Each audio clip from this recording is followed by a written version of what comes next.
पूर्ण परमात्मने नमः। श्रीमद् भगवत गीता। गीता तेरा ज्ञान अमृत।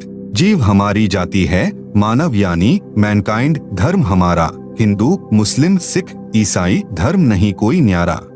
आप सुन रहे हैं जगत गुरु तत्वदर्शी संत रामपाल जी महाराज द्वारा लिखित पुस्तक गीता तेरा ज्ञान अमृत का पेज नंबर 2। उस समय बौद्ध धर्म तेजी से फैल रहा था। उसको उन्होंने भारत में फैलने से रोका था। यदि बौद्ध धर्म फैल जाता तो चीन देश की तरह भारतवासी भी नास्तिक हो जाते। नंबर 2, ईसाई धर्म की स्थापना। श्री ईसा मसीह जी से ईसाई धर्म की स्थापना हुई। ईसा जी की जब 32 वर्ष की आयु थी, उनको क्रश पर कीले गाड़कर विरोधी धर्म गुरुओं ने गवर्नर पर दबाव बनाकर मरवा दिया था। ईसा जी को उसी प्रभु ने इंजिल नामक ग्रंथ देकर उतारा था, जिसने गीता तथा वेदों का ज्ञान दिया था। इंजिल पुस्तक में भिन्न ज्ञान नहीं है, क्योंकि आध्यात्मिक ज्ञान तो पहले गीता वेदों में बताया जा चुका था। वह किसी धर्म विशेष के लिए नहीं है। वह गीता तथा वेदों वाला ज्ञान मानव मात्र के लिए है। ईसा जी के लगभग 600 वर्ष पश्चात हजरत मोहम्मद जी ने इस्लाम धर्म की स्थापना की।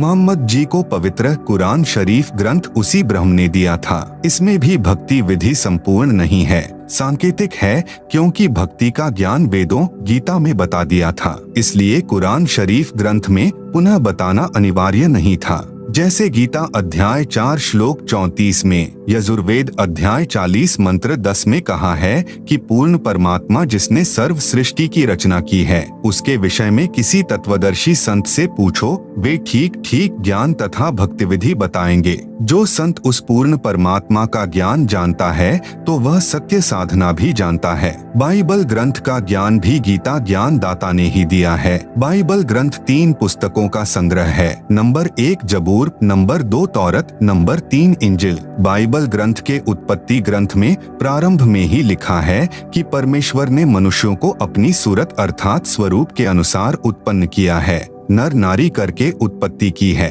6 दिन में सृष्टि की रचना करके परमेश्वर ने 7वें दिन विश्राम किया। कुरान शरीफ पुस्तक कुरान शरीफ में सूरती फुरकानी नंबर 25 आयत नंबर 52 से 59 में कहा है कि अल्लाह कबीर ने 6 दिन में सृष्टि रची, फिर ऊपर आकाश में तख्त यानी सिंहासन पर जा विराजा। उस परमेश्वर की खबर किसी बाखबर अर्थात तत्वदर्शी संत से पूछो। कुरान के लेख से स्पष्ट है कि कुरान शरीफ का ज्ञान दाता भी उस पूर्ण परमात्मा अर्थात अल्लाह अकबर यानी अल्लाह कबीर के विषय में पूर्ण ज्ञान नहीं रखता। कुरान शरीफ की सूरती 42 की प्रथम आयत में उन्हीं 3 मंत्रों का सांकेतिक ज्ञान है जो गीता अध्याय 17 श्लोक 23 में है। कहा है कि ब्रह्मणः अर्थात सच्चिदानंद घन ब्रह्म की भक्ति के ओम तत् सत 3 नाम के स्मरण करो। कुरान शरीफ में सूरती 42 की प्रथम आयत में इन्हीं को सांकेतिक इस प्रकार लिखा है, ऐन सीन काफ।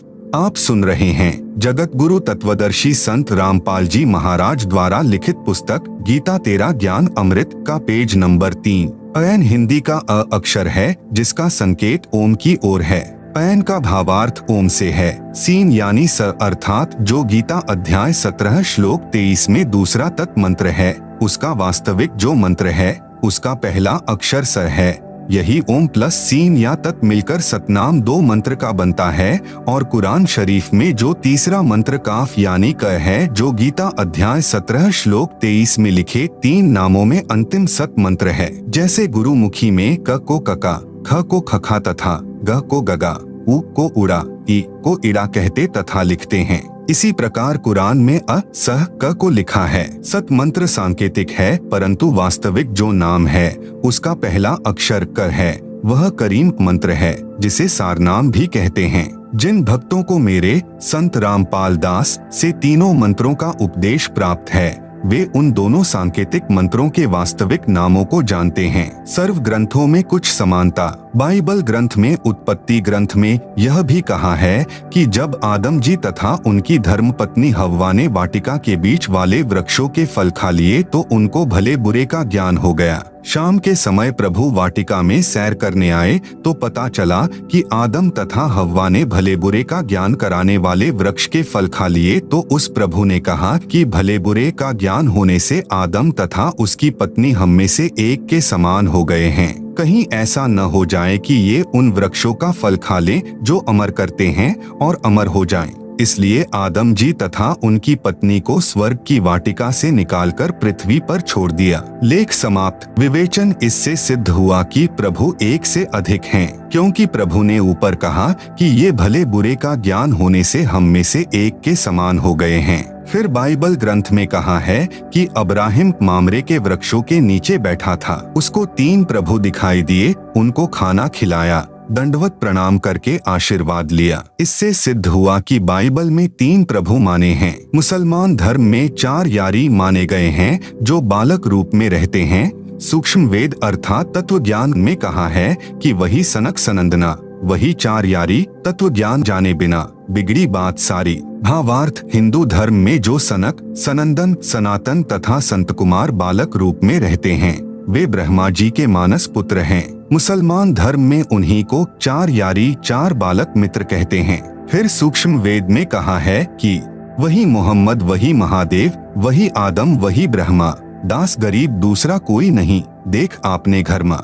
आप सुन रहे हैं जगत गुरु तत्वदर्शी संत रामपाल जी महाराज द्वारा लिखित पुस्तक गीता तेरा ज्ञान अमृत का पेज नंबर 4। भावार्थ। मुसलमान धर्म के प्रवर्तक हजरत मोहम्मद जी भगवान शिव के लोक से आए पुण्यकर्मी आत्मा थे जो परंपरागत साधना ही एक गुफा में बैठकर किया करते थे। शिव जी का एक गण जो 11 रुद्रों में से एक है, वह मोहम्मद जी से उस गुफा में मिले। उन्हीं की भाषा यानी अरबी भाषा में काल प्रभु अर्थात ब्रह्म का संदेश सुनाया। उसी रुद्र को मुसलमान जबरील फरिश्ता कहते हैं जो नेक फरिश्ता माना जाता है। भावार्थ है कि हजरत मोहम्मद भी शिव के बच्चे हैं। जो मुसलमान धर्म का पवित्र तीर्थ स्थल काबा है, उसमें भगवान शंकर के लिंग के आकार का पत्थर लगा है, उसको मुसलमान श्रद्धालु सिजदा अर्थात प्रणाम करते हैं। नंबर 2। आदम बाबा।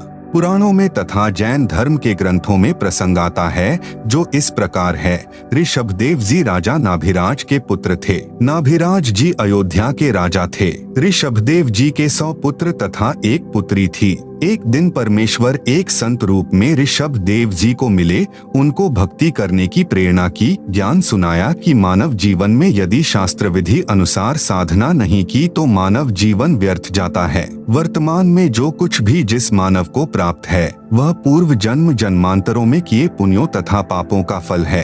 आप राजा बने हो, यह आपका पूर्व का शुभ कर्म फल है। यदि वर्तमान में भक्ति नहीं करोगे तो आप भक्ति शक्तिहीन तथा पुण्यहीन होकर नरक में गिरोगे तथा फिर अन्य प्राणियों के शरीरों में कष्ट उठाओगे। जैसे वर्तमान में इन्वर्टर की बैटरी चार्ज कर रखी है और चार्जर निकाल रखा है, फिर भी वह बैटरी कार्य कर रही है। इन्वर्टर से पंखा भी चल रहा है, बल्ब ट्यूब भी जग रहे हैं।